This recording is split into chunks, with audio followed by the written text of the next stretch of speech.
Well, hey guys, welcome to Drivetrain. That's what we're going to be working on this week. So,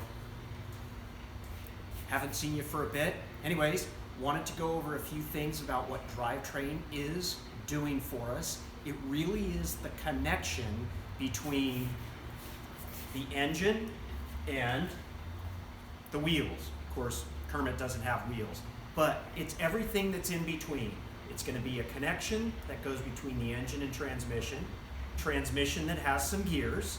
It's going to then have a propeller shaft, and then of course we've got a differential. Okay, so those are the items that we want to take a look at. Okay, let's take a peek and see what they are. Now Kermit's kind of interesting because Kermit is actually a manual transmission. So let's take a peek at what's going on with a manual transmission. All right, here we go. There we go. What you're seeing in red is the clutch. With a manual transmission, you have a clutch that makes the connection. And to the right, you can see some gears that are spinning around. And right in front of you is the lever that goes to the clutch. So I'm going to activate that, and what you're going to see is, when I do, the gears stop turning. So there goes the lever, and the gears stop turning, okay? So that's what goes on with a manual transmission, all right? With an automatic transmission, you're going to have a different connection. It's called a torque converter, and that allows you to have the engine running while the car is stopped. With a manual transmission, that doesn't work that way. Once the clutch is engaged, it's engaged. Okay, so now let's go around the other side of the Kermit and take a peek. All right, so what we have down in there is the differential gears. Now those are what allow you to go around a corner and actually make that smooth transition. And what it does is it allows one side, in this case it's not even moving, and then if we move that, it allows one side to spin at a slower speed than the other. And of course on this one, because it's front wheel drive, there's the axle shaft that connects between that differential and the wheel.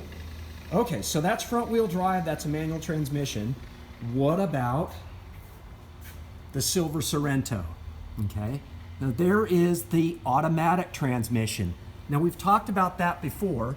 The automatic transmission on the Silver Sorento has a torque converter up in the bell housing, the transmission, but then of course, because this is four-wheel drive, we have that special transmission called a transfer case. And then as we move towards the back, we have the propeller shaft. Let's get a little closer to see that. Okay, that's the propeller shaft. We also called that a drive shaft. Okay, so that's the propeller shaft or drive shaft. And that connects back to the differential in the back. That's the differential right here. So if we walk around, okay, you can kind of take a look. There's the rear axle that has the differential, the propeller shaft that goes all the way forward, and of course that transfer case. Okay, so again, our drivetrain is what makes the connection between our engine and our drive wheels. Okay, so that's what we're going to be taking a look at. All right, I'm going to have one more little video that I do for you guys that kind of outlines the difference between how you shift a manual transmission and how you shift an automatic transmission. All right, see you in a bit.